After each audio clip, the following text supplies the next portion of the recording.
गुलामी के जंजीरों से भारत को छुड़वाया था। हिंदू मुस्लिम सिख ईसाई सब भाई भाई यह पाठ सिखाया था। एकता के सूत्र में पूरे भारत को पिरोया था। एक गाल पे कोई मारे दूसरा गाल बढ़ाया था।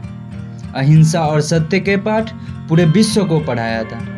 लेडीज एंड जेंटलमैन, आप सभी को नमस्कार। जी हाँ, मैं आज उसी गांधी की बात कर रहा हूँ जिनके जन्म दिवस 2 अक्टूबर को भारत ही नहीं बल्कि पूरे विश्व अहिंसा दिवस के रूप में मनाते हैं। भले आज गांधी हमारे बीच नहीं है, लेकिन इस देश की सोच, विचार और व्यवहार के रूप में मोहनदास करमचंद गांधी आज भी जिंदा है। हम प्रत्येक महापुरुष के विचारों को गाते हैं और उनके बताए अच्छे मार्गों पर चलते हैं। आज हम उन्हीं महापुरुष महात्मा गांधी के जीवन पर चर्चा करते हैं। तो चलिए, गांधी जी का जन्म 2 अक्टूबर 1869 ईस्वी को गुजरात के पोरबंदर में हुआ था।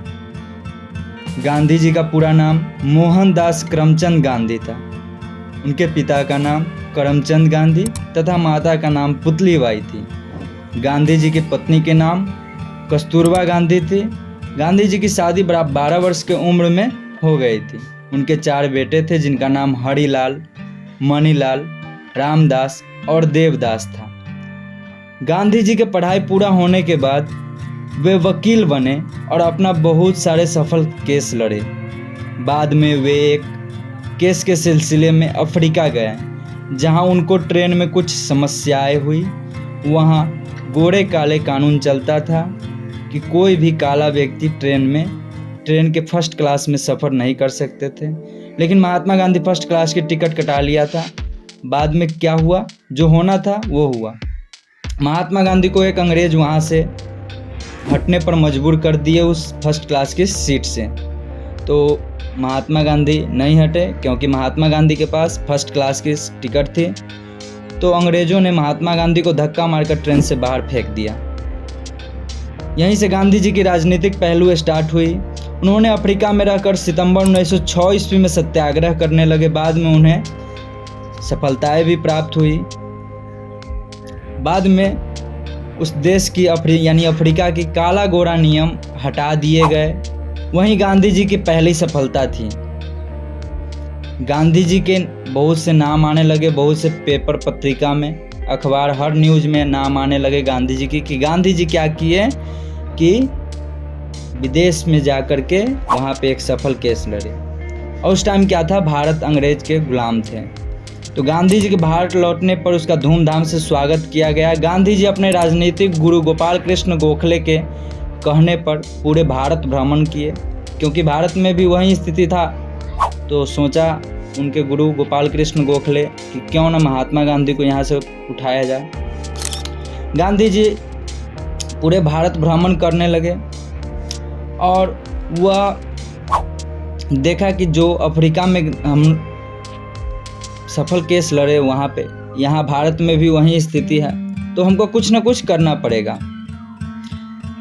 सबसे पहले गांधी जी ने राजकुमार शुक्ल के कहने पर बिहार में आए और बिहार के चंपारण में नील की 3 कट्ठिया जो प्रथा चलती थी कि 3 कट्ठा खेत में 1 कट्ठा में आपको नील बोना है, और वो नील की खेती क्या हो जाती थी, ह्यूमस लेस हो जाती थी, वहाँ पे खेती नहीं हो पाती थी।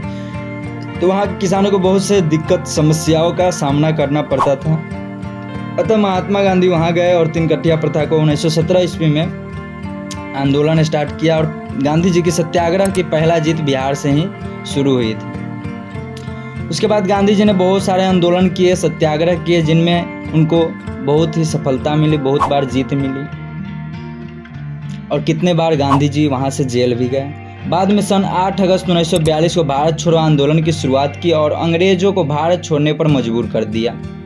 सन 15 अगस्त 1947 को भारत आज़ाद हुआ।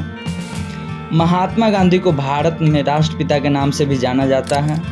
गांधी जी अपने पूरे जीवन काल भारत की स्वतंत्रता के लिए बिता दिए। सत्य और अहिंसा के महान पुजारी को प्रार्थना सभा में नाथूराम गोडसे ने 3 गोली मारकर हत्या कर दी। उसके बाद गांधी जी के मुंह से अंतिम शब्द हे राम के रूप में निकला। पूरे देश में मातम छा गया। 30 जनवरी 1947 को बाद में नाथूराम गोडसे और उनके दोस्तों को नवंबर 1949 में फांसी की सज़ा दी जाती है। वहीं महात्मा गांधी को दिल्ली के राजघाट में दफनाया जाता है। और गांधी जी हमेशा सत्य के पुजारी, वो हमेशा एक ही गाना गाते थे, रघुपति राघव राजा राम पतित पावन सीताराम, ये वाला गाना गाते थे।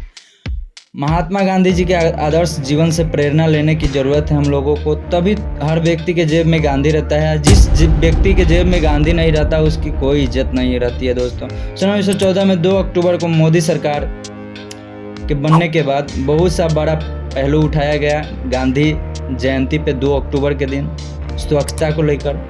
महात्मा गांधी भी स्वच्छता के बहुत आवाज़ उठाया था। उन्होंने कहा था कि जब एक विकसित गांव बनेगा तभी पूरा देश विकसित हो सकता है। तो महात्मा गांधी का ये मेरा छोटा सा प्रयास आप लोगों को कैसा लगा गांधी जयंती पर, आप लोग कमेंट करके ज़रूर बताइएगा। जय हिंद।